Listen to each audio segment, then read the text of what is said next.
राधे राधे, जय श्री कृष्णा। मेरे चैनल पे आपका बहुत बहुत स्वागत है। आज मैं आपको बृहस्पतिवार की कथा सुना रही हूँ। जो भी बृहस्पतिवार का व्रत करते हैं उन्हें यह कथा ज़रूर सुननी चाहिए। कथा इस प्रकार है। किसी गांव में एक साहूकार रहता था, जिसके घर में अन्न, वस्त्र और धन किसी की कोई कमी नहीं थी। परंतु उसकी स्त्री बहुत ही कृपण थी, कंजूस थी। किसी भिक्षार्थी को कुछ नहीं देती थी। सारे दिन घर के कामकाज में लगी रहती। एक समय एक साधु महात्मा बृहस्पतिवार के दिन उसके द्वार पर आए और भिक्षा की याचना करने लगे।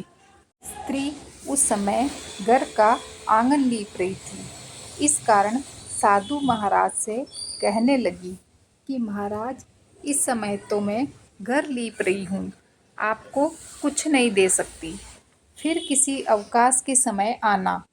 साधु महात्मा खाली हाथ चले गए। कुछ दिन के बाद वही साधु आए। उसी तरह भिक्षा मांगी। साहूकारनी उस समय लड़के को खिला रही थी। कहने लगी, महाराज, मैं क्या करूं?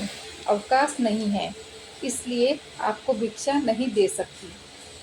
तीसरी बार महात्मा आए तो उसने उन्हें उसी तरह से टालना चाहा, परंतु महात्मा जी कहने लगे कि यदि तुमको बिल्कुल ही टाइम हो जाए तो मुझको भिक्षा दोगी?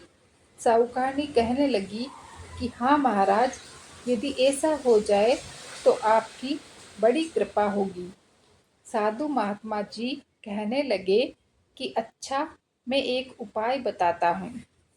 तुम बृहस्पतिवार के दिन चढ़ने पर उठो और सारे घर में झाड़ू लगाकर कूड़ा एक कोने में जमा करके रख दो। घर में चौका इत्यादि मत लगाओ। फिर स्नान आदि करके घर वालों से कह दो उस दिन सब हजामत अवश्य बनवाए।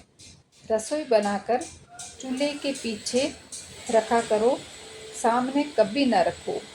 सायंकाल को अंधेरा होने के बाद दीपक जलाया करो तथा बृहस्पतिवार को पीले वस्त्र धारण मत किया करो।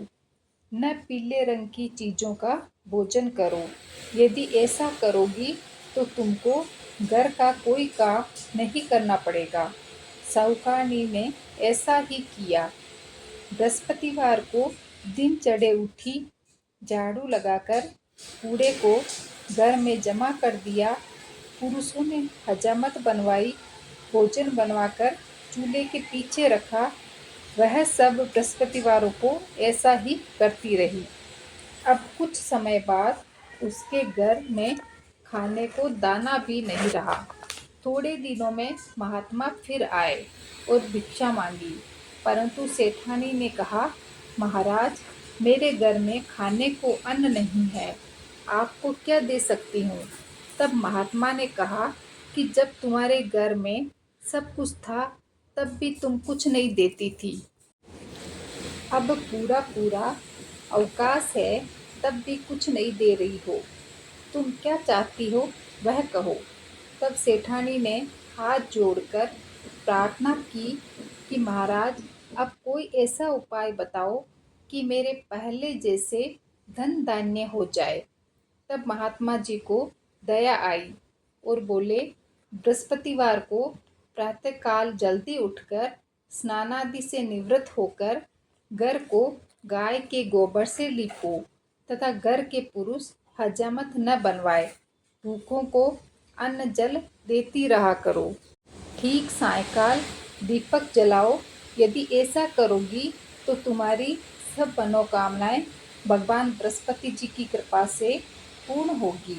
सेठानी ने ऐसा ही किया और उसके घर में धन धान्य वैभव वैसा ही हो गया जैसा कि पहले था।